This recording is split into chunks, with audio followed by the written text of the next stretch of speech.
Sveiki visi, kas iš vakar vėl grįžo, kas naujai atėjot. Šiandieną tema bus visų mokymų apie parazitinius žodžius rašto darbuose. Ir informacijos šiek tiek iš vakar dienos, ką pastebėjimų, tai nebijokit klausti, nes tikrai po visų mokymų pasivyro keli žmonės ir tokių klausimų paklausė, kurių lektorė neatsiminė net paminėti, arba visiškai minimalių tokių kaip lygerimas lentelių. Bet koks klausimas kyla, klauskit, nes šitas laikas yra skirtas jums ir kad viską išsiaiškinti ir kad neliktų neaiškumų visų. Vėlgi šiandien bus filmuojama, įrašinėjama, šitą visą video pasidalinsim su jumis, kad turėtume dar kartą persižiūrėti, skaidrės taip pat jums persiusim, kokios čia bus. Nežinau, ką daugiau. Manau, galim pradėti ir kviečiu tada Juditą ir galėsim pradėti. Labas vakaras. Smagu čia matyti jūs susirinkusius ir norinčius sužinoti tai, ko turbūt labiausiai dėstytojai, žiūrėdami, skaitydami bakalauro darbus, ką pastebi, kokias klaidas pastebi jūsų rašto darbuose. Ir aš čia užrašiau pavadinimą tą, kuris buvo projekte, žodžiai parazitai, nes nevartojami, netinkami vartoti žodžiai bakalauro darbuose. Ir pamačiau, kad norite sužinoti tai, kaip reikia cituoti. Aš esu Judita Džeržulskienė, kaip matote, iš šiuolaikinių kalbų ir tarpkultūrinės komunikacijos katedros. Pati esu lituanistė ir dėstau profesinės kalbos pagrindus šalia visų kitų disciplinų, šalia darbo su vertėjais, kompiuterinės lingvistikos specialistais ir užsieniečiais, kurie domisi lietuvių kalba. Dėstau ir profesinės kalbos pagrindus. Ir kai pamačiau jūsų šitą projektą, pagalvojau, kad galbūt jau daugelį dalykų jūs žinojate. Taip? Ir kaip tik yra išleista knyga profesinės kalbos pagrindai. Tai Vilijos Telešienės ir mano Juditos Džeržulskienės Kauno technologijos universitete išleista knyga, kuri kaip tik ir skirta mūsų universiteto studentams, besiruošiantiems rašyti įvairius rašto darbus. Ir vienas iš skyrių, kaip tik yra 6. skyrius, studijų darbų rašymo principai. Ir visus klausimus, turbūt tuos, kuriuos jums neatsakė, arba kuriuos aš neatsakysiu šiandien, arba mano kolegos kitus vakarus neatsakys, jūs galite rasti šitoje knygoje. Šita knyga yra prieinama elektroninėje bibliotekoje mūsų universiteto, kadangi esate mūsų universiteto studentai, tai kviečiu susipažinti, pavartyti, nes žmogus susidomi tik tada tam tikrais dalykais, kada pradeda pats dirbti. Kol jūs nedirbate, tol tikriausiai atrodo tai, ką šneka dėstytojai, yra turbūt ne jums visada. Tai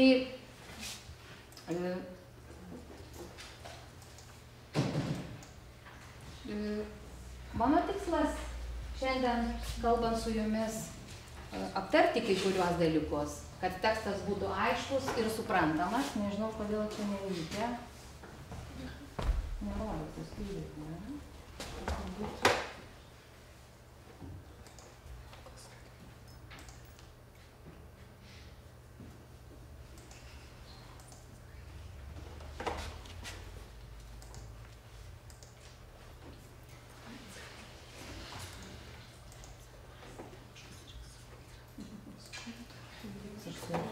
Bandžiau kažkaip nesuveikti.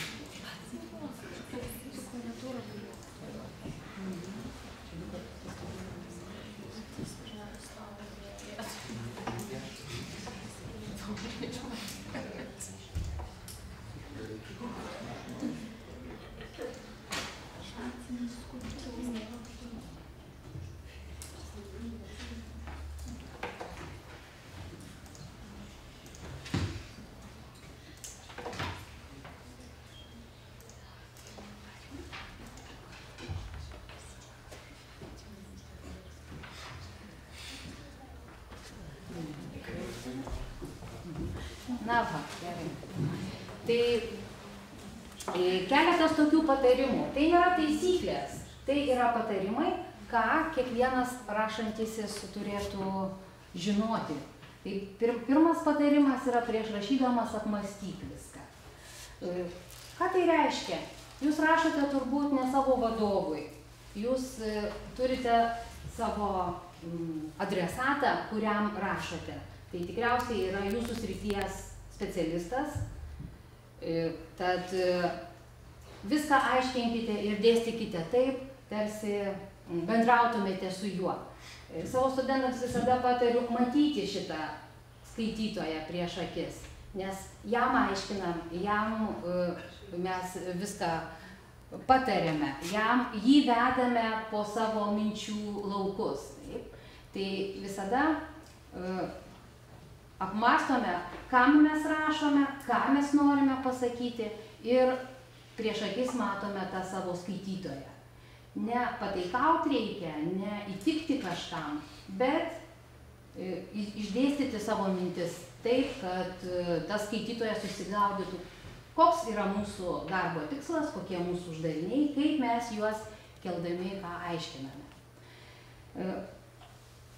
Trečias dalykas, suteikite tekstui aiškią struktūrą. Tai jūs jau turbūt vakar, aš tikiuosi, aptarėte tai, kad turite tam tikrus pavadinimus, tam tikras dalis ir tam, kad tekstas būtų lengviau suprasti, pavadinimas mus perspėja, mus įveda į tekstą. Taigi, suformuluojame savo struktūrą ir kiekvienas skaitytojas labai lengvai susigaudo toje struktūroje. Ketvirtas punktas, toks patarimas yra rašykite trumpai ir aiškiai. Tai šiandien pabandysiu aš daugiau apie šitą punktą pašnekėti. Penktasis, paisykite loginių ryšių. Vadinasi, turime vieną pastraipą sieti su kita, o tam, kad susietume, kad logiškas būtų mūsų pasakojimas, turime tam tikrų frazių, tipiškų, šabloniškų frazių pavartoti, kad parodytume savo požiūrį į sakomą dalyką ir logiškai dėstytume mintis. Šeštasis punktas, venkite daiktavardinių konstrukcijų. Kaip jūs žinote, mūsų kalboje vyrauja labai konkretus veiksmažodžiai. Tai yra tam tikras pavojus mokslinėje kalboje vartoti tas daiktavardinės konstrukcijas. Apie jas taip pat aš šiandien plačiau pakalbėsiu. Septintasis punktas, siekite konkretumo. Vadinasi, nenuklyskime į lankas, nepradėkime nuo Adomo ir Ievos, o tiesiog eikime tiesiai į tikslą, veskime savo skaitytoją link konkretaus uždavinio. Aštuntasis punktas, nepiknaudžiaukime beasmenėmis konstrukcijomis. Labai dažnai mėgstu studentam pasakyti, kad ne kažkokia viena bobutė sakė ir taip yra, bet konkrečiai remiamės konkrečiais šaltiniais. Vadinasi, paieškome autoritetingų asmenų, atstovų tos srities ir jais remiamės, o ne tokiais abstrakčiais žodžiais. Labai dažnai studentai savo darbuose vartoja įvardį mes matome, mes norime, mes pateikiame. Iš tikrųjų, tokia apibendrinta galbūt forma, reiktų daug ką kalbėti, matoma, apibendrinama, vengti to tokio irgi perdėto asmeniškumo. Čia ir beasmenės konstrukcijos ir asmeniškumai mus domins. Taip pat pailiustruosiu. Toliau dėmesio, dar vienas devintasis patarimas, semantizmai, žargonas ir santrumpos. Kaip jūs žinote, yra didelė atsarga žodyno, bet ne kiekvienas žodis kiekvienoje situacijoje tinka. Taigi yra tokių žodžių, kurie viename kontekste galbūt yra geri, o kitame ne. Toliau apie žargoną šiek tiek galėsim pakalbėti, kad kiekviena sritis, kiekvienas specialistas, jis ir yra specialistų būtent dėl to, kad yra įvaldęs savo žodyną. Pagal jūsų tekstą jūs vertinantis recenzentai, oponentai ir spręs, ar jūs jau esate tos srities specialistas. Taigi žodynas labai daug ką parodo, bet pasirodo, kad ne visi mes pavartome žodynus, pasižiūrime į oficialiai vartojamus terminus, o kartais vartojame žargoną. Taip kaip šnekame šnekamojoje kalboje, taip pereina ir į rašytinę kalbą ir sunkina tekstą. Dar vienas dalykas - santrumpos. Jeigu aš jums čia prirašyčiau begalę santrumpų ir paklausčiau jūsų, ką jos reiškia, galbūt vienas jūs žinosite ir bus labai lengva jums pasakyti, ką tai reiškia, o kitos santrumpos gali būti labai miglotos, tai irgi apie jas pakalbėsim. Ir 10. patarimas, tai yra viską tikrinkite ir taisykite.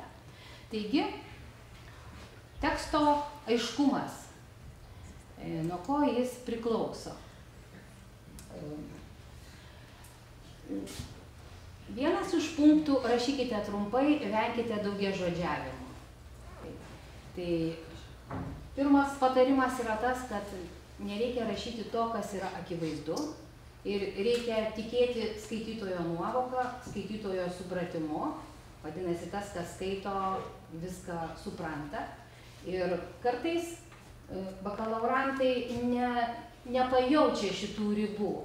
Ką reiktų atrinkti, pasakyti, bet reikia pagalvoti, ar tai nėra pernelyg elementaru, arba pradeda irgi labai nuo tokios konkrečios srities, pradeda tiesiai pasakoti apie analizuojamą problemą, neįvedę to skaitytojo. Taigi, tas medžiagos atrinkimas, pasirinkimas nėra labai lengvas procesas, bet, kaip aš sakau, visada turėkime skaitytoją prieš akis. Jūs dabar ruošitės rašyti bakalauro darbą, bet gyvenime galbūt jūs rašysite kažkokius mokslo populiariuosius tekstus, gal dirbsite su jaunimu, su vaikais. Tai visada reikia matyti juos. Ir tekstas turi būti pritaikomas kiekvienai auditorijai. Ir visada matydami tą skaitytoją, jūs sugebėsite tinkamai atrinkti medžiagą, tinkamai paveikti. Vartydama bakalaurantų darbus dažnai matau daug perteklinių pasakymų.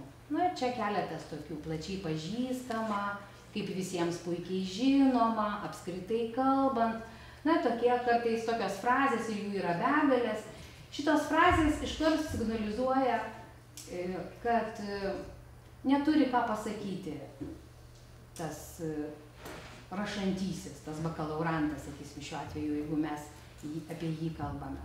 Tad diskurso žodžiai, tokie įvadiniai žodžiai, pertarai, jie lengvina tekstą, jie reikalingi įvairūs įterpiniai. Jie padeda sieti vieną sakinį su kitu, vieną pastraipą su kita, bet perteklius visada yra blogai. Tai ribas, labai reikia jausti tas ribas. Nekartokit jau pasakytų dalykų. Ir aš pateikiau čia vieną sakinį. Instrukcija nustato, kaip rengti, forminti, tvarkyti organizacinius tvarkomuosius dokumentus. Ir, sakysime, šitas žmogus rašo nuolat apie organizacinius tvarkomuosius dokumentus ir tai jo yra raktinis žodis, kuris kartojasi vos ne kiekviename sakinyje ar kiekvienoje pastraipoje. Taigi, nebūtina kartoti to paties, o mes pirmą kartą pakartoję, pirmą kartą parodę, išskleidę visą šitą terminą, tą sąvoką, žiūrint apmąstomąjį dalyką, tą aprašomąjį mūsų objektą, toliau mes pateikėme skliaustuose trumpinį. Ir tai yra visada labai korektiška. Čia du variantai gali būti. Vienas variantas, kai mes jokio tokio įvadinio žodžio nepasakome skliaustuose, kartais galima pasakyti toliau. Toliau bus OTD ir galima brūkšnį parašyti, toliau brūkšnys OTD. Kartais galima nurodyti anglišką termino variantą. Tai irgi yra labai gerai, nes dažnai specialistai skundžiasi, kad Dar niekas nepavartojo lietuviško termino, o yra visiems žinomas, visai šitai auditorijai, sakysim, jūsų specialistų auditorijoje yra žinomas tik angliškasis terminas. Tai visada siūlau pavartoti šitą angliškąjį terminą, parodyti jį, nes į lietuvių kalbą gali jis būti skirtingų autorių verčiamas skirtingai. Galim pasižiūrėti keletą informatikų terminų, kadangi su informatikais aš pati dirbu, tai jie turi labai tokių 6 žodžių ar 8 žodžių terminų, labai ilgų terminų, pavyzdžiui, kaip 3 nulių sekos keitimas didelio tankio bipoliniu signalu. Tai žinoma, kad kiekvieną kartą vis nekartosi to paties, tai yra labai korektiška pavartoti trumpinį. Ir kaip matote, tas trumpinys, aišku, yra pirmosios anglų termino raidės, ne, kaip matote, HDB3. Tai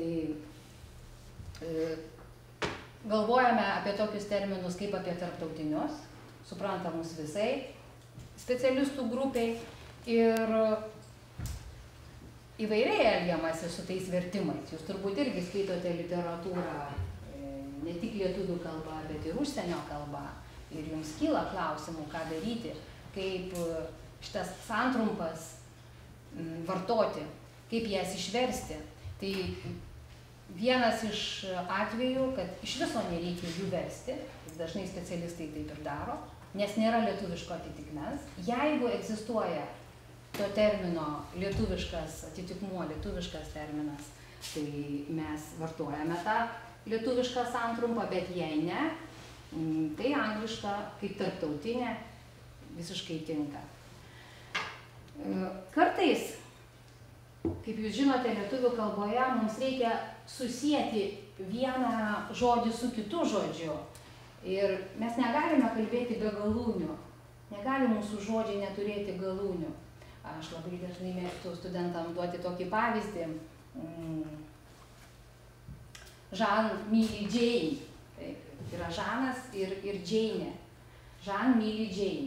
Ir jeigu tai būtų be galūnių, arba Žan dovanoja gėlę Džein, ir ką mes matome, kas kam dovanoja, kieno gimtadienis, pavyzdžiui, galim nežinoti. Nebūtinai tas, kas yra sakinio pradžioje, tai yra tas Žan, kad jis bus subjektas, kuris atlieka veiksmą. Gali Žanas sveikinti, gali Žaną mylėti tą Džeinį. Taip? Lietuviškai galim pasakyti, Žaną myli Džeinį. Nebūtina pasakyti, kad Žanas myli Džeinį, arba Žanas dovanoja Džeinį gėlę, o galima pasakyti, Žanui dovanoja Džeinį gėlę. Taip? Taigi, lietuvių kalboje, kadangi nėra griežta žodžių tvarka, o ryšius tarp žodžių rodo galūnės, tai dėl to reikia mums tuos ryšius ir parodyti. Ir kas tuos ryšius parodo, pavyzdžiui, santrumpuose. Vat turime POP ar POP, nežinau, kaip čia informatikai skaito. Ir rišliame tekste pridedame dar kartą, nors baigėsi POP šitas terminas protokol, matom paskutinis žodis, mes pridedam POP protokolas. Taip? Tarsi atrodo, dar kartą pakartojame tą patį, kas jau buvo pasakyta santrumpoje. Kodėl taip elgiamės? Todėl, kad mums taip pat reikia parodyti ryšius tarp žodžių. Ar tą protokolą ten kažkas, kas vyksta su tuo protokolu, taip? Ar protokolą, ar protokolui, ar protokole, ar protokolui, taip? Mums reikia tam tikrų ryšių, tam tikrų galūnių. Ir dėl to, versdami va tokias santrumpas, visada aš siūlau pridėti giminišką terminą, išplėsti tą santrumpą. Prašau. Tai galima vartoti IT technologijos? Galima vartoti, taip. Ir IT technologijos, taip. Galima vartoti, jeigu nėra visos bendruomenės susitarta, kad norma bus kita. Visada jūs turite, būdami savo srities specialistais, pasitikrinti, kas yra priimta. Dažnai labai žmonės suvokia, kad kažkas ten sėdi, kažkokia komisija, ar ne, lietuvių kalbos komisija prie Seimo, kuri nusprendžia, kas bus. Iš tikrųjų taip nėra. Komisija turi tik tai patariamąjį balsą ir visi kalbininkai turi visada tik patariamąjį balsą. Kiekvienas specialistas yra savo srities žinovas. Ir kiekvienas specialistas ar specialistų grupė nusprendžia, kaip bus pavadintas vienas ar kitas reiškinys, kaip vienas ar kitas dalykas. Tai jeigu jums reikia IT technologijų, jas taip ir vadinkit, bet aš girdėjau, kad angliškai dažnai netarimas būna IT technologijos, o čia tai jau turbūt ir blogai. Nors konfliktų labai daug yra. Aš, pavyzdžiui, pati sakau DVD, CD, nesakau CD, kaip turėtume pasakyti, ar ne?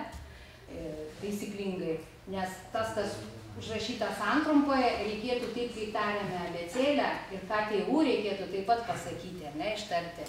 Bet nežinau, ar pakeltume bet vienas ranką, kuris sako KTU. Taip, nelabai, ar ne, mūsų auditorijos. Vadinasi, yra konfliktas tarp tos idealiosios kalbos, ar ne, ir to, ką mes vartojame. Tai jeigu yra IT specialistas, tai žinoma, kad reikėtų čia tiem specialistam pasirūpinti savo terminiją, nes niekas į jūsų specialybės sritį, jūsų daržą neateis, niekas ten visko neišravės, nesutvarkys. Kiekvienas mes esame kultūringas žmogus, atsakingas už savo terminiją, už savo sritį. Tai va, tai verčiant va tokius terminus, ypač santrumpas, lietuvių kalboje, kaip mano tas pavyzdys rodo su Žan ir Jane, santrumpos nepageidautinos būtent dėl to, kad jos neturi galūnių, o mums būtinai kalbant reikia parodyti galūnę. Jūs taip pat sakote, Skype, su Skype'u, Facebook'e, mes automatiškai pridedam galūnę. Jeigu anglų kalboje yra ten kokia nebylioji E, mes patenkinti, mes vis tiek ištariame tą E, ar ne? Ir mums reikia galūnė. Lietuvių kalboje ryšiai tarp žodžių yra rodomi galūnėmis, o ne žodžių tvarka kaip anglų kalboje. Pirma pozicija subjektas, o paskui bus po veiksmažodžio objektas. Tai va, tai šitoje santrumpas vartodami, taip pat įtraukite tam tikrus žodžius. Gerai? Ir galima, pavyzdžiui, va šitą, jeigu mes Post Office protokolą, jeigu analizuojame tą POP, ar POP, nežinau, kaip čia informatikai pasakytų, tai galima net pasakyti pašto protokolas, POP, pašto protokolas. Bet reikia būti irgi atidiems ir ką rodo tas paskutinis serveris veikiantis pagal POP protokolą vadinamas POP serveriu, o ne protokolo serveriu. Vadinasi, nebandome skleisti daugiau tos santrumpos, o pasitenkiname tik paskutiniu, žodžiu, apibūdinimu tokiu, ne? Ir dėl va šitų santrumpų įskleidimo yra labai daug nuomonių. Vieniems specialistams nepatinka išskleidimas, kad jūs parodote šitą visą terminą ir parašote, pavyzdžiui, 3 nulių sekos keitimas didelio tankio bipoliniu signalu. Čia koks nors gali specialistas sakyti košmaras, man žymiai patogiau turėti šitą santrumpą ir aš suprantu, aš esu kompetentingas, suprantu, ką tai reiškia. Tai kadangi tokie terminai, ypač sudėtingi terminai, o jūs, aš neabejoju, rašote tikrai apie sudėtingus dalykus, tai jauskite balansą. Labai korektiška pirmą kartą pavartojus tokią santrumpą ją išskleisti, o skliaustuose parašyti toliau bus, arba toliau ir bus jūsų nuoroda tam tikra. Labai dažnai mokslinėme tekste, tokius tekstus jūs ir kursite, pasitaiko ilgų sakinių. Ir tuos ilgus periodus stenkimės jungti įvairiais jungtukais, jungiamaisiais žodžiais, įtraukime tuos jungiamuosius žodžius. Čia nebūtina visko mums skaityti, aš čia pageltoninau kažką, ne, vieną kitą tokį dalyką. Ir apie tuos parazitus prieš apibendrinamuosius žodžius, ten sekančiai, man dažnai nesinori kalbėti, aš nors jūsų tema ir buvo ta parazitai, aš apie tos parazitus nenoriu, noriu daugiau kalbėti apie teigiamus dalykus ir mokytis iš teigiamų pavyzdžių, o ne analizuoti neigiamus. Bet, na, vieną kitą įtraukiau. Tada, kada matysite, kad tai ne jums, nežiūrėkite ir neanalizuokite tų dalykų. Tai labai gražių turime tokių pavyzdžių, kad, pavyzdžiui, kaip antai, būtent, pavyzdžiui, įtraukiame ką nors, sakykime, tokie diskursą lengvinantis žodžiai, čia yra diskurso žodžiai, kurie tekstui suteikia tokio lengvumo, atsikvėpimo. Kadangi tikrai tekstai, sakiniai labai ilgi, nerašykite per daug ilgų sakinių, bet kartais neišeina nerašyti, nes pati tema, mokslo tema tą diktuoja, kad reikia užbaigti mintį arba ją labai išplėtoti ilgų sakinių. Tai stengiamės tą sakinį skaidyti į mažesnius blokus, o tuos blokus jungti kažkokiais jungiamaisiais žodžiais. Kaip matote, čia yra skliaustai parašyti, kaip antai dvitaškis ir vardymas tam tikrų dalių, arba būtent skliaustai.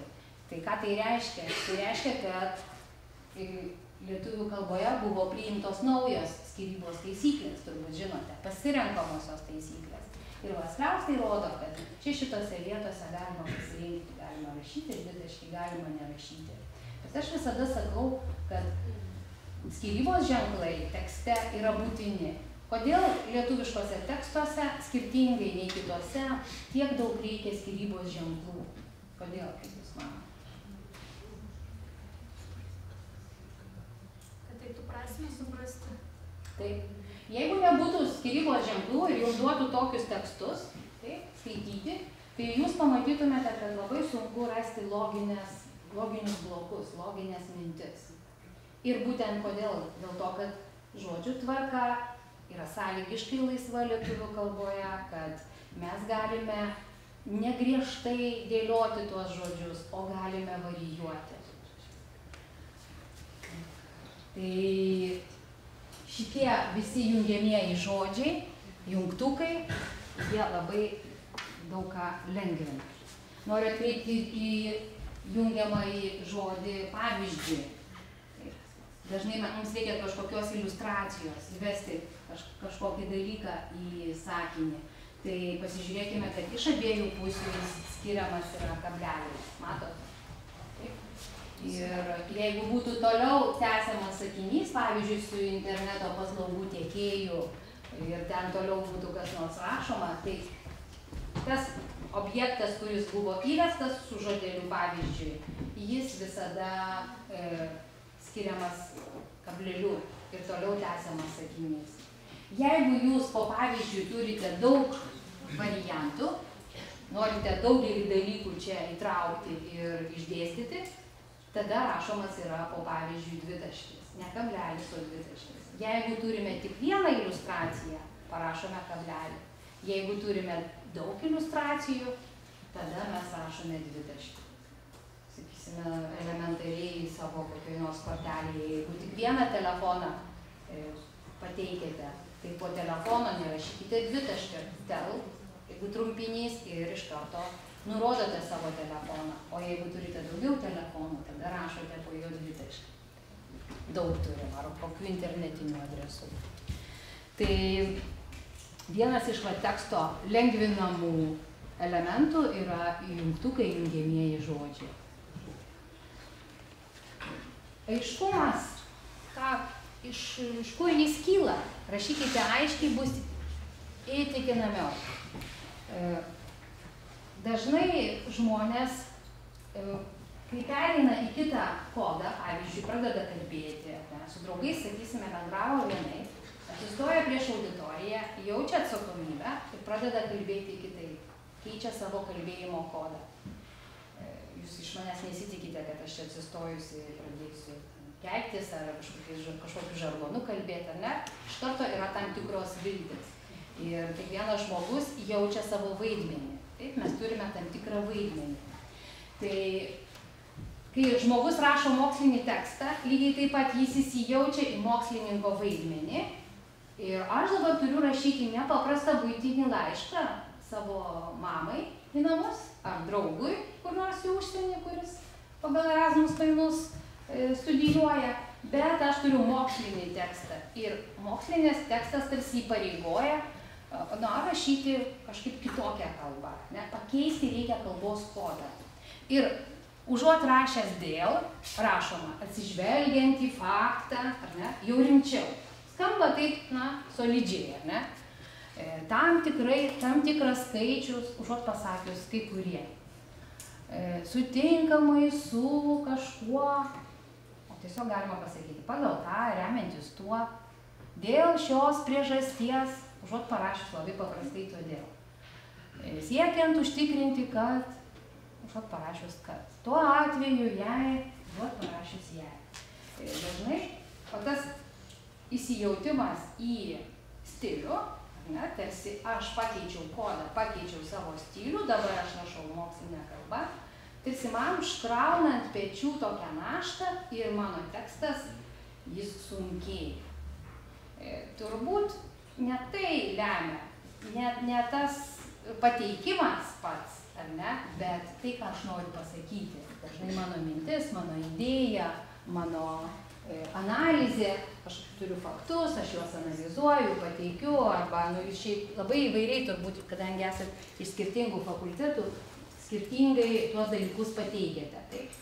Bet aiškumas prarandamas ir miglotumas atsiranda būtent dėl tokių jungiamųjų, sudėtingų jungiamųjų frazių. Viena iš didžiausių klaidų tai yra dėka ir pagalba polinksnių vartojimas. O jūs norite parazitų, tai va čia ir yra tie didieji parazitai, mano galva didieji, kurie šiuolaikiniuose tekstuose vis dar egzistuoja. Čia prašiau savo bakalaurantų paieškoti internete su dėka arba pagalba, čia aš neįdėjau pavyzdžių, bet jokio skirtumo. Pavyzdžių, ar iš tikrųjų tai yra aktualu šių dienų žmonėms. Tai kaip matote, labai daug čia yra tekstų iš įvairiausių sričių. Ir ta dėka tai yra dėkojimas. Ir jeigu jūs niekada nesakote, aš atvažiavau čia autobuso dėka arba autobuso pagalba, arba darbą rašau interneto pagalba, interneto dėka, nesakote, ar pasikalbėjau su savo draugų telefono dėka, telefono pagalba, tai kodėl tekstuose pilna šitų dėkų ir šitų pagalbų? Ar vartojate tą dėką ir pagalbą? Ne? Tekstus peržiūrėjus matosi labai daug yra dėkų ir pagalbų. Dėkų ir pagalbų. Tai tiesiog vykdant intervencinę politiką. Nereikia tos dėkos. Ne? Procesai, kurių dėka. Procesai, kuriems vykstant arba tyrimai, juos tik atlikus tyrimus, tas ir tas, įsipildymo akcijos dėka ten kažkas pasidarė, įsivaikino. Po įsipildymo akcijos stengiamės šitų parazitų atsisakyti. Šitų parazitų daug yra, taip? Bet vieni iš tokių atrodo nekalčiausių, tai yra dėka ir pagalba. Bet turėjau vieną situaciją, kada iš tikrųjų buvo labai sunku išsiversti, nes žinome, kad dėka arba pagalba gali būti tik su tokiais dalykais, kur yra asmuo, arba šalis, arba organizacija, vadinasi, tam, kam galima padėkoti, kas iš tikrųjų mums pagelbsti, tik tada galime šitos polinksnius vartoti. Tai va, jie yra tokie parazitiniai, kai parašysite savo tekstą, paieškos funkciją įjunkite ir paieškokite, ar pavartojau šitą žodį ar ne. Su tėvų pagalba baigiau mokslus, va šitas sakinys yra klasikinis ir jums turėtų labai tikti kaip iliustracija, taip, su tėvų pagalba. Taigi, kiek kas iš tikrųjų gelbsti, bet priemonės, įrankiai mums niekada negelbsti. Taip? Ir dėl to mes jiems nedėkojame. Jeigu labai kartais būna neaišku, ką daryti, tai yra dabartinės lietuvių kalbos žodynas elektroninis. Įrašote žodžio pradžią arba visą žodį ir pasiieškote. Na va, ir aš įvedžiau žodį dėka ir radau, kad padėka ar nereiškia, arba malonė. Ne iš tavo turiu, ne iš tavo dėkos. Tai visiškai kita reikšmė, ne? Tai nebijokime tikrintis. Vienas iš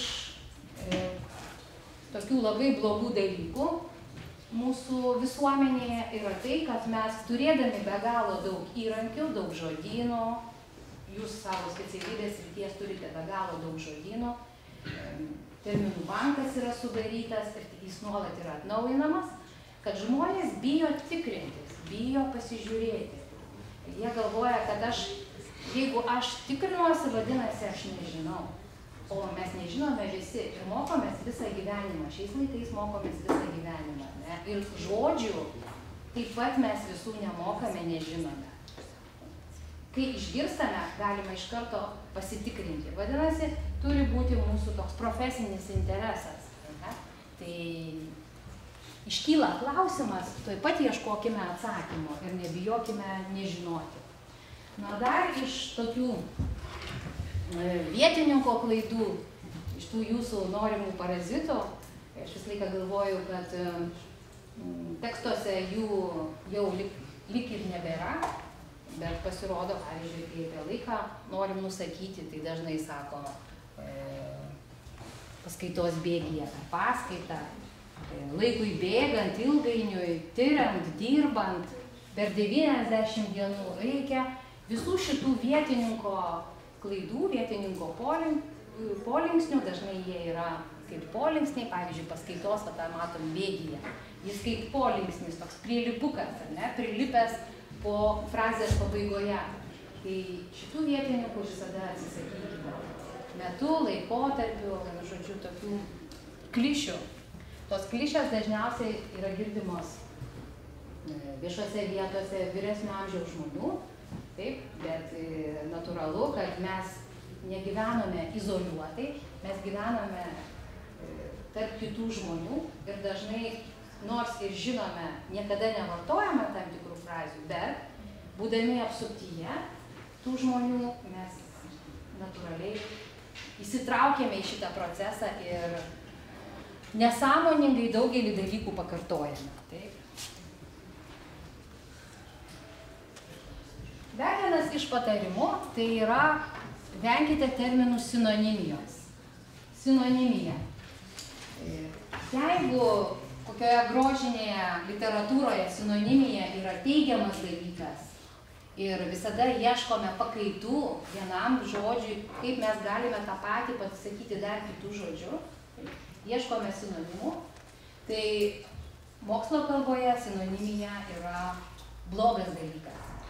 Tai rodo, kad arba terminas nenusistovėjęs yra, vadinasi, dar neaišku, kurį terminą reikia įforminti, kuris turėtų būti norminis, arba tiesiog yra nesusišnekėjimas tarp specialistų, todėl labai dažnai žmogus, imdamas rašyti teorinę medžiagą, teorinėje dalyje, jūs, pavyzdžiui, apsibrėžėte savo terminus, jūs pasakote, kas jūsų tas yra objektas ir kaip jis buvo tyrinėjamas tas objektas, kaip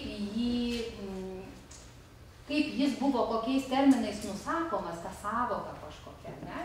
Tai yra labai svarbu kiekvienoje mokslo kalboje. Tuos terminus pristatyti. Ir dažnai būna klausimai oponento, o ką jūs laikote tuo, o ką jūs laikote anuo, ar ne? Kas jūsų darbe, ką reiškia jūsų darbe, va šitas ir šitas terminas, šitas sąvoka.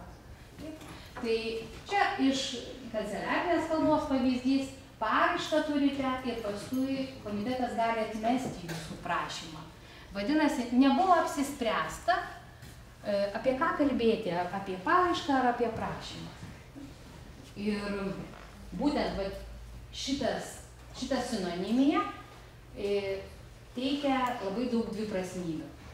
Todėl prašydami darbą, nors ir matote, kad mokslininkai nesutarė ir jūsų reiškinį įvardyja įvairiais terminais. Jūs apsispręskite. Aš vartosiu tik šitą terminą, nors egzistuoja ir daugiau. Tai mano bus šitas vartojamas, šitai savokai vartojamas šitas terminas. Ir apsibrėžę jūs savo palengvinate dalią. Jums nereikia blaškytis ir negalima ieškoti sinonimų. Tai neieškokite jokių sinonimų.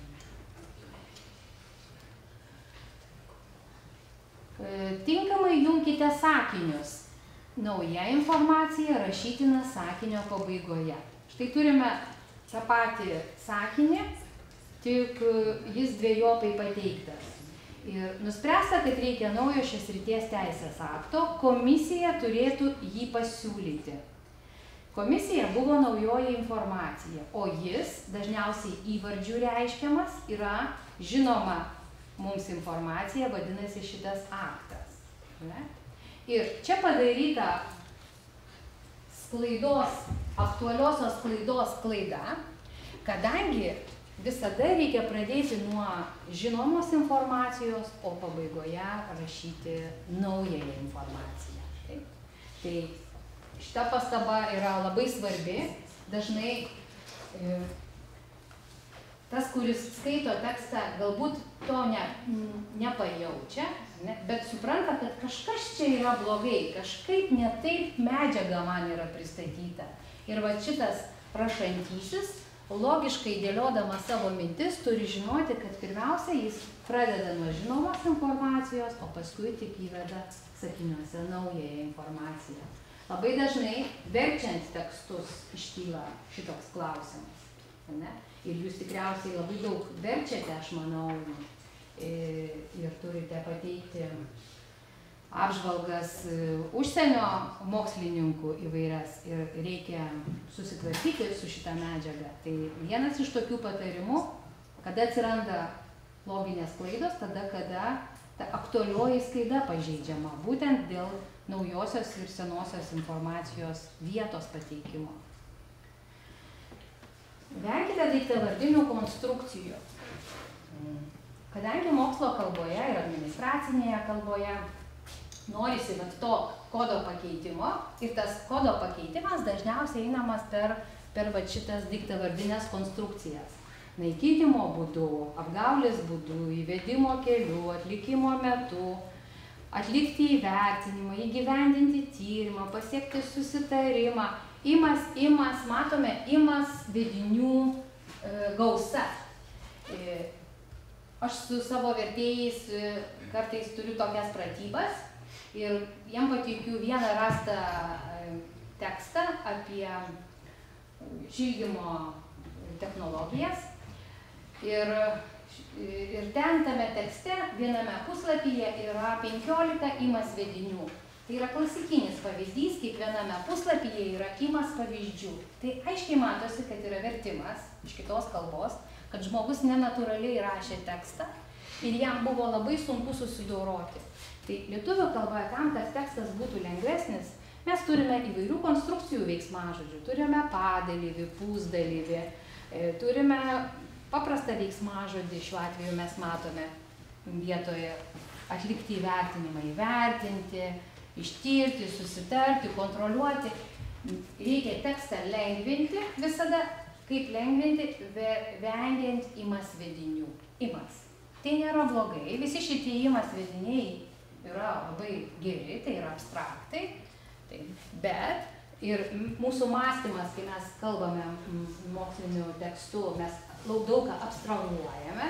Vadinasi, tai yra natūralus mąstymo procesas, abstrahavimas vyksta, bet tekstas apsunkinamas būtent šitais padariniais abstraktais. Taigi tomis sunkiomis konstrukcijomis, vietoj kurių labai galima puikiai apsieiti. Būtent čia yra pavyzdys, vienas sakinys. Daugiamečių augalų auginimo vietoj vienmečių praktika gali tapti svarbiu dirvožemio kokybės gerinimo ir dirvožemio taršos mažinimo veiksniu. Galima pasakyti, auginant augalus, mažinama tarša, gerinama kokybė. Ir iš karto lengviau, ar ne? Ir iš karto informaciją mes perimame žymiai paprasčiau. Taigi neapsunkinkime teksto su tais įmas, ne, abstraktai. Dažnai verčiant iš anglų kalboje ten ir bus tie abstraktai, bet tai yra visai kitokios struktūros kalba, taip, visai kita raiška. Ir nepamirškim to, kad mes turime labai didelius išteklius veiksmažodžių. Mūsų veiksmažodis yra labai turintis daug formų, ir padalyvius, žinote, ir pavyzdžiui, čia turime bevardės giminės neveikiamosios rūšies dalyvius. Čia jums, kaip specialistams, nieko čia niekas neturėtų rūpėti, kas tai yra, bet tiesiog vartojame daugiau veiksmažodžių. Kartais kyla klausimas, ką rinktis, ar konkretesnį, ar abstraktesnį žodį. Pavyzdžiui, užimtumo galimybės.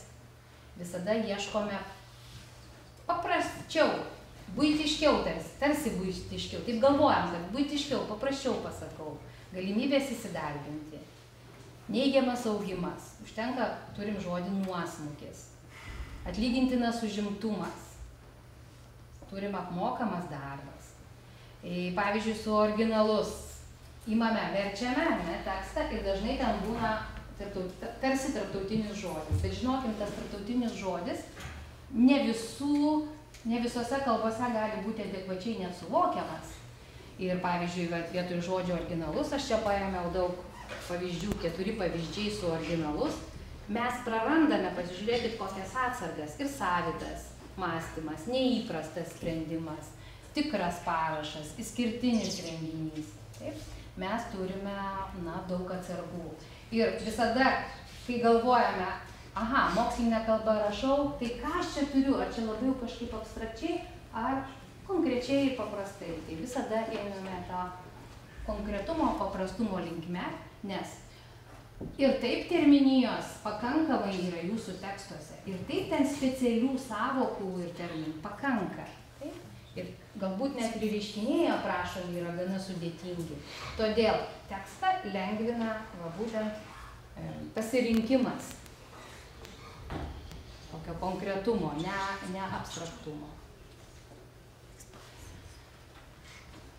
Turbūt tos įvairius semantizmus, gerų žodžius, kurie netinkama reikšmę pavartoti, aptarėte per profesinės kalbos kultūros paskaitas, net ir mokykloje, turbūt aš nenoriu apie tai kalbėti, tik tai patariu jums iškilus klausimui pasiieškoti atsakymo.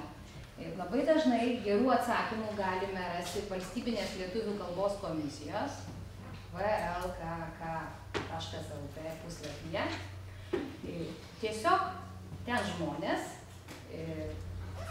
klausimų banke užduoda įvairius klausimus. Ir jūs galite savo rasti tikrai labai gerų naudingų atsakymų. Jeigu jūs tarp tų atsakymų, kurie ten jau yra surašyti, nerandate savo rūpimo klausimo, jūs galite paklausti.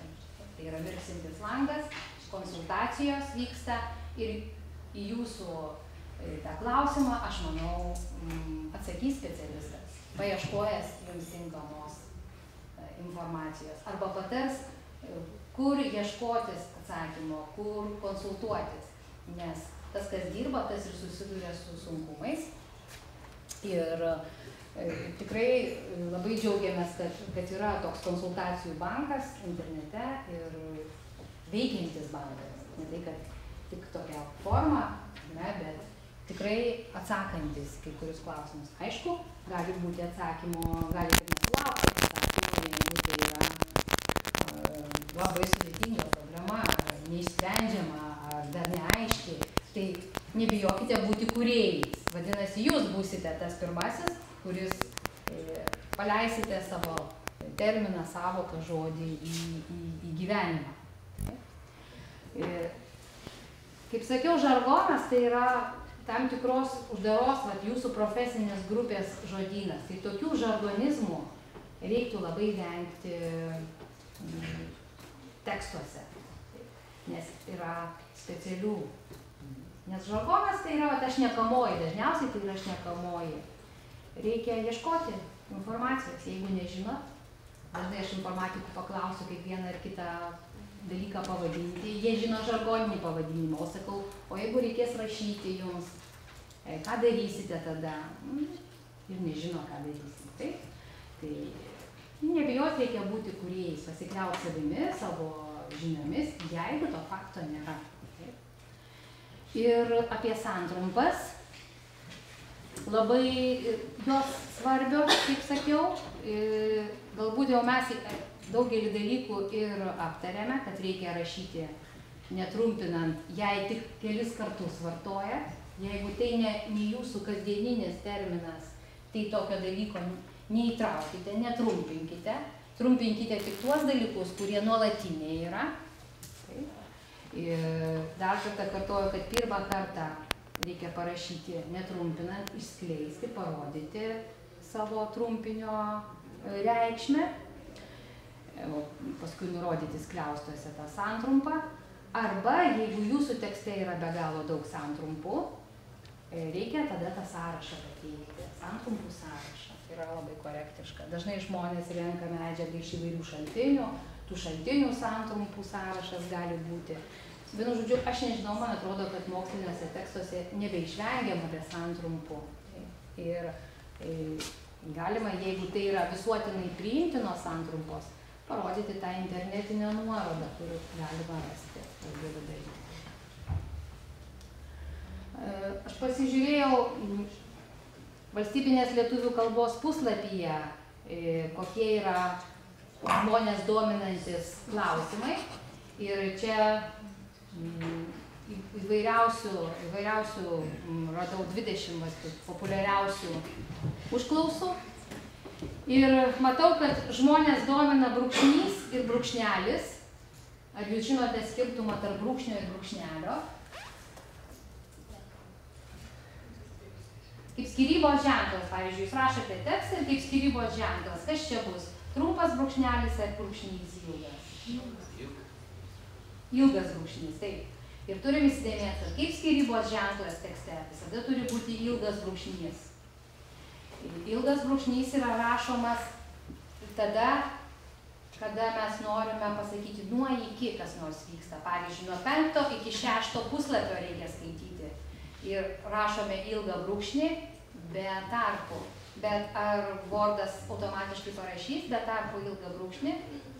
Arba jūs pamiršote brūkšnį įrašyti ir jums reikia tekste, va čia reikia brūkšnio, ar parašys automatiškai brūkšnį, automatiškai bus brūkšnelis. Taigi reikia visada būti dėmesingiems ir žinoti, kad reikia sugrįžti ir pataisyti iš trumpojo, padaryti ilgąjį. Automatiškai to Wordas nepadaro. Bet palikę tokių klaidų, jūs oponentui leidžiate pasakyti, kad, na, štai jūsų darbe yra, jūs esate neraštingas, ir yra tokių klaidų. Pavyzdžiui, jūs neskiriate brūkšnio nuo brūkšnelio. Kaip matote, brūkšnelis ir brūkšnys yra vienas iš dažniausių klausimų, kada jis rašomas. Brūkšnelis yra rašomas tada, kada mes turime vieną kažkokį dalyką, įsivaizduokim vieną asmenį su dviguba pavarde, o tada rašysime brūkšnelį. Arba, pavyzdžiui, čia vyksta pašnekesys, paskaita. Yra tas pats renginys, ar ne? Tik dvigubai pavadinant. Bet tai nebūdinga lietuvių kalbai ir reikia vengti tokių dalykų. Brūkšnelių šitų reikia vengti. O visur rašome brūkšnius. Jeigu tai yra skyrybos ženklas su tarpais, jeigu tai yra nuo iki, nuo Vilniaus iki Kauno, atstumas mūsų, nuo tokių metų iki tokių metų, skaičiai, tarp skaičių, rašom visada ilgą brūkšnį, be jokių tarpų. O šiaip va mano ir dėka, ir pasiekoje, ir tokie dalykai. Ir va matau 19, žiūrėkite, kabutės, matot? Būtinai, kai parašysite savo tekstą, pasižiūrėkite, ar jūsų kabutės yra lietuviškos. Žinot, kad yra lietuviškos kabutės. Tai yra ženklai, kurios kiekviena kalba kaip savo kultūros dalį turi. Sakysime, rusai turi visai kitokias, prancūzų kalba kaip rusų panašios kabutės, anglų kalboje viršuje abidvi kabutės, mes turim apačioje ir viršuj. Tai jeigu mes pasižiūrėsime visą skalę įvairių kalbų, mes matysime, kad kiekvienoje kalboje yra priimtos savos taisyklės. Taip. Tai rodo, kad yra bendruomenė, kuri susitarė, tai yra susitarimo dalykas, susitarimo reikalas, kuri turi savo kultūrą, savo tradiciją. Tai mes taip pat turime rašto kultūrą, rašto tradiciją ir neperimame kitų. Jūs dar domino klausimas citavimas. Taip. Tai yra neautorinė kalba, tai kita tokia mūsų bus dalis. Vadinasi, jūs savo tekste norite įtraukti kitų autorių mintis, ar ne? Paprastai perteikimo būdai yra 3 – citavimas, perfrazavimas ir referavimas. Citavimas yra tada, kada jūs konkrečiai paimate to autoriaus mintis ir jas perteikėte, bet žodis į žodį, tai tą patį padarėte.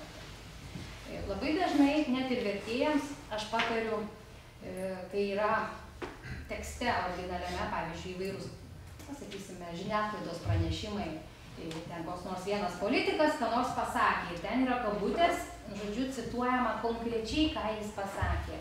Išversti į lietuvių kalbą būna labai sunku. Kažko reikia atsisakyti, gal kažkas labai neaišku.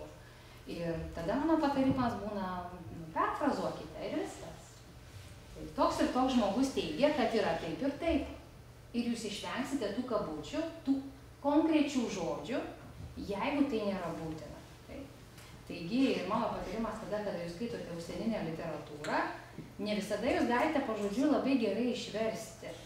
Tai tada ir tų kabučių net nerašykite, nes tai nėra žodis į žodį tas pats. Ne? Tai tada laisvą formą mes atpasakojame, ką teigia ten tie mokslininkai. Vienu klausimu, kitų klausimų, trečių klausimų. Mes perfrazuojame. Bet jeigu pasižiūrėsime, ką daro žmonės savo darbuose, cituodami kitus arba perfrazuodami, tai atkreipia dėmesį, kad reikia pateikti vardą ir pavardę. Pavyzdžiui, čia šitame sakinyje pasak Borko, taip, nėra vardo. Ir aš sakyčiau, kad visada reiktų įrašyti bent inicialą vardo.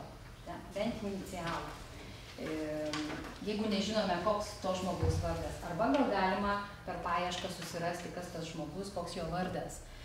Labai reikia būti dėmesingiems, jeigu jūs savo tekste rašote neadaptuotus asmenvardžius. Nes žinote, kad gali būti 2 versijos, adaptuotas asmenvardis ir originalus. Žinot, pagal tarimą ir galima rašyti originalą. Žinot? Kaip norit, taip elkitės, bet negalima savo tekstuose daryti mišrainės. Jeigu pasirinkote, kad aš visas pavardės rašysiu pagal tarimą, adaptuotas, tai aš taip ir elgiuosi. Aš daugiau kitų pavardžių niekur neberašau originalo kalba. Išnyks, vadinasi, 2V, išnyks X, tos raidės, kurios neegzistuoja mūsų kalboje, visa tai išnyks. Bet jeigu aš pasirenku, aš nežinau, kaip ištarti daugelį pavardžių, ar jūs ten galite kokiu nors norvegų kalbą paskaityti pavardę, aš abejoju, ne? Ir šiuolaikiniai mokslininkai labai dažnai, ne tik mokslininkai, bet ir pavartykite žurnalus, gudriai daro, jie paima originalią pavardę, bet prie tos pavardės prideda galūnę. Ir palieka originalą, dėl to, kad nežino tarimo. Pavyzdžiui, galim čia pasižiūrėti amerikiečių mokslininkas Harast Olsen, prašau, Meyeris. Čia galima su tom pavardėm, nežinau, čia yra labai didelė tema, bet reikia visada turėti vieną koncepciją, kurią jūs renkatės. Kadangi jūsų darbas yra mokslinis, mano siūlymas rinktis originalias pavardes. Dėl to, kad labai greitai susirasite informaciją apie tą mokslininką ir nereikės iškraipyti. Bet pasižiūrėkite, ar skaitydami lietuvišką literatūrą, jūs neperimate kitos pavardės lietuviškai parašyto, nusulietuvintos. Vadinasi, ją taip pat jūs turite atstatyti į originalą. Taigi, koncepcijos klausimas labai yra aktualus. Dažnai cituodami žmonės nurodo tautybę, gyvenamąją vietą, pavyzdžiui, amerikiečių mokslininkas įveda kažką pasako. Profesiją galima nurodyti, anot tinklo ekonomikos eksperto, galima laiką nurodyti, pavyzdžiui, kelintais metais pavaizdavo kažką ten grafiškai, galima mokslinės veiklos rezultatus išdėstytos knygoje ir tą knygą nurodyti tam tikrą, galima nurodyti kolektyvinį autorių, matom, valstybės žinios, galima vertinti, pavyzdžiui, teisingai pažymi, bet kadangi jūs esate jauni mokslininkai, taip, tai reikės labai atsargiai su vertinimais, ne? Nes gali būti taip, kad dar nesate pakankamai kompetentingi. Ir tos neautorinės kalbos dalis yra, pavyzdžiui, kokį nors veiksmažodį mes minim, įrodė, aptarė, nagrinėjo, atkreipė dėmesį į ką nors. Visada, kai rašote ir jūs matote, jaučiate, kad jums trūksta žodžių, pasiskaitykite kokį nors straipsnį iš tos srities, nebūtinai iš jūsų nagrinėjamos, bet iš tos srities, tam, kad jūs pajaustumėte tempą, pajaustumėte žodyną. Taip, kartais aš pastebiu žmonėms trūksta žodžių. Taip, trūksta žodžių. Pavyzdžiui, veiksmažodžių. Ir pasižiūrėkite, kaip aprašydami faktus, kokių veiksmažodžių pasirenka autoriai. Pavyzdžiui, pasak Borko, anot Borko, ar dar ką nors.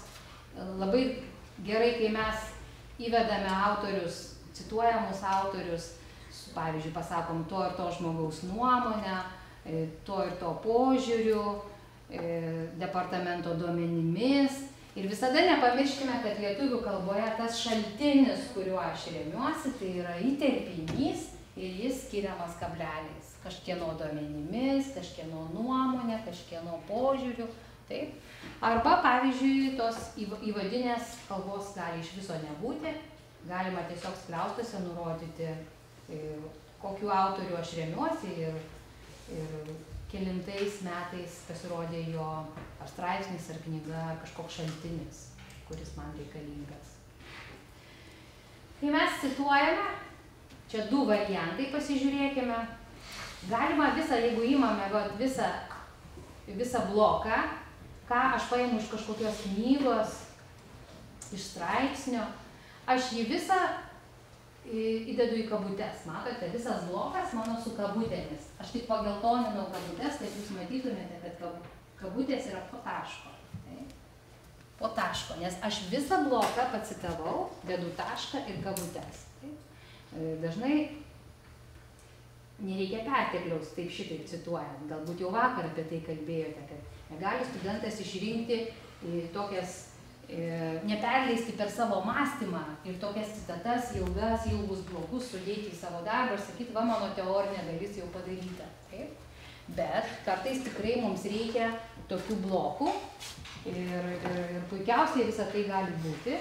Tada rašome dvitaškį, iš naujos eilutės ir visą bloką. Jeigu mes nenorime kabučių rašyti, mes galime tiesiog šriftą pakeisti. Šrifto pakeitimas tai atstoja kabutes taip pat. Šrifto pakeitimas. Keičiame šriftą. Ten, kur mūsų yra citata, tai mes ją kitų šriftų parašome. Net ir pavadinimus įvairius, kai jūs rašot knygų pavadinimus. Jeigu jums nesinori rašyti kabučių, jūs keičiate šriftą. Pasvirasis šriftas labai tinka. Ir galima citatą rašyti toje pačioje eilutėje. Nebūtinai va čia kaip pirmasis variantas iš naujos, galima toliau rašyti. Rašė, dvitaškis ir aš cituoju mano cituotas blokas. Taip, mano cituojamas čia blokas. Bet atkreipiu dėmesį į taškas, kabutės, pabaigą. Paprastai čia visi nežino, kaip cituojant tą pastraipą ar sakinį pateikti. Sekantį sakinį už didžiosios raidės reikėtų rašyti, ar kaip to antru atveju? Antru atveju? Apie tą Aristotelį rašė, taip? Čia turime sakinį, taip, ir toliau mes tęsėme didžiąją raidę, pradedame naują sakinį ir savo mintį kažkokią tęsėme. kai mes turime tokio principo, jūs įterpėte kaip visą pastraipą, jeigu tokiu principu pasirinkote cituoti, tada, aišku, iš naujos eilutės, toliau nuo krašto pradedam kitą pastraipą. Natūralu, nes mes vizualiai išskyrėme tą citatą, ne? Labai aiškiai vizualiai.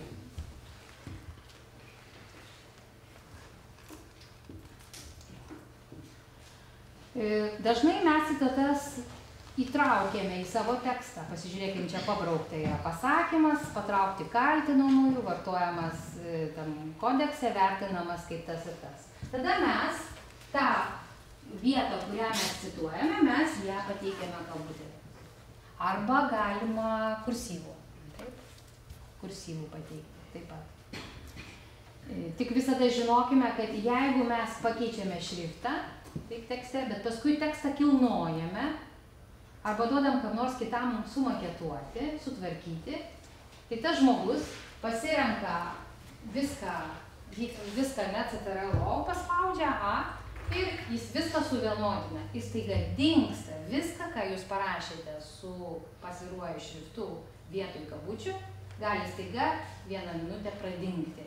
Kabutės niekada nepradings, bet šitie šriftų keitimai atsidūrė kažkieno kito rankose, kad ir, pavyzdžiui, labai dažnai reikia pateikti kažkam kitam savo surinktą tekstą, man pačiai, todėl jums ir sakau, man pačiai tai buvo, atiduoti tekstą ir staiga visos knygų straipsnių pavadinimai, visos knygos pasidarė kaip eilinis tekstas. Ir atrodo, kad, tarsi tu nesugebi parašyti kabučių, nesugebi išskirti pavadinimų. Taip, toks miglotumas taip atsiranda. Bet būtent dėl to, kad šrifto keitimas tada turi būti kontroliuojamas, kitų atveju yra negerai. Ir dar vienas atvejus, mes galime taip kaip tiesioginė kalba, kaip romanuose skaitome tas citatas, pavyzdžiui, čia turime bloką ir paskui toliau norime jį tęsti. Tai rašome brūkšnį ir toliau nurodome, pavyzdžiui, tas, kas kalba, ne? Ką mes cituojame. Toks pateikimas. Bet galbūt šitas paskutinis, trečiasis variantas jau yra vis mažiau pateikiamas. Bet visiškai galima pradėti nuo to, dėti brūkšnį ir sakė tas ir tas. Prašau. Minėjote, kad sinonimų reiktų vengti, o jeigu aš tą patį terminą kitam sakinį ar dar kitam sakinį noriu pavartoti. Tai tada įvardžių nurodykite arba prašykite tą patį terminą. Neieškokite jam sinonimų. Jeigu tai yra terminas, tai reikia ieškoti sinonimų. Jeigu jūs matote tuos sinonimus, geriausia juos pateikti, sakysime, teorinėje dalyje, aprašydami savo objektą, jūs galite pasakyti, kad egzistuoja daug sinonimų. Ir toks, ir taip, ir taip, ir taip, ir taip, ir taip vadinama, bet savo darbe aš šitą vadinsiu tuo ir toks.